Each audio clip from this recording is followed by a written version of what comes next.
Nice to have you all. All right. Who remembers what we've been talking about? We were talking about Elijah. And more generally, what have we been talking about from the very beginning? We've been talking about God's people, right? First, he called Abraham, and he told him he would have many, many descendants. And then those descendants ended up in Egypt, and they were slaves. And then God brought them out of Egypt. Moses did that. He parted the Red Sea. It's in the movies. Have you seen the movies about Moses and the Red Sea? Right? Very good. If you haven't seen the movies, they're impressive. You should watch the movies.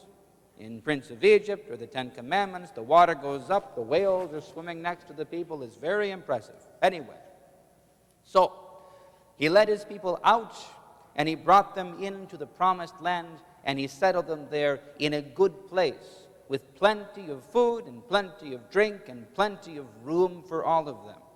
Right? And what did he tell them to do? He said, worship only me, because I am the true God, and all the other gods are demons, he said.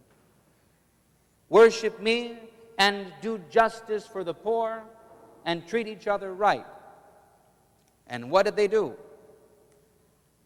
They did the opposite, exactly. So what did God do then?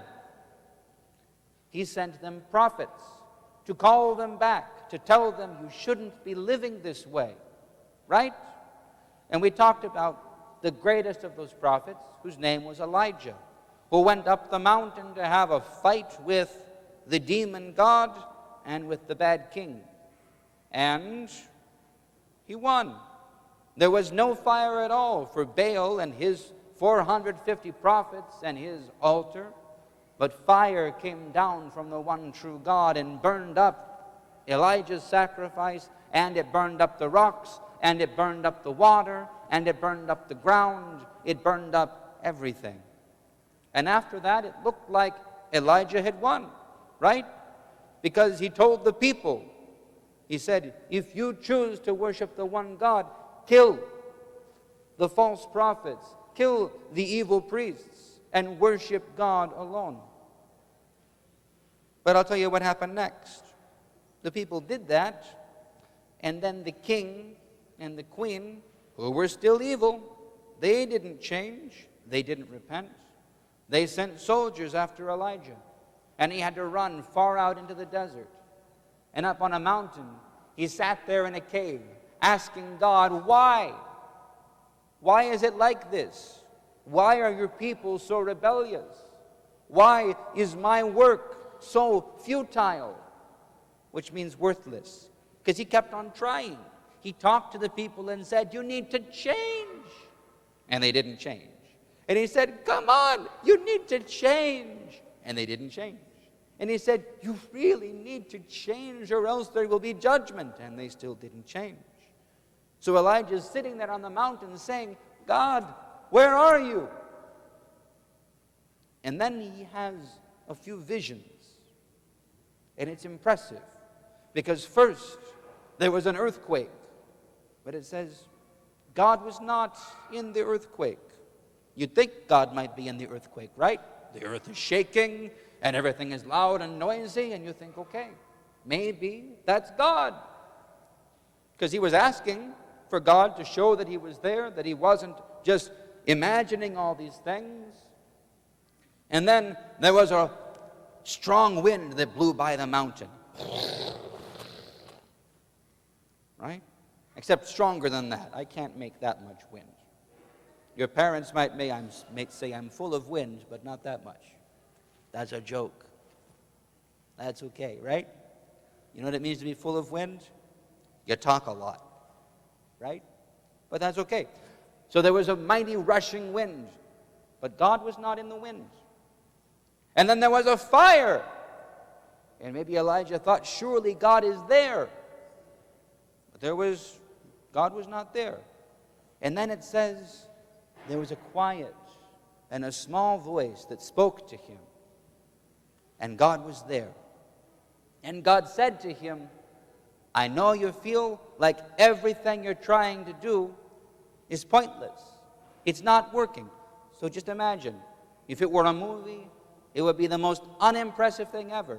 There's an old man with a beard sitting in the dark in a cave listening.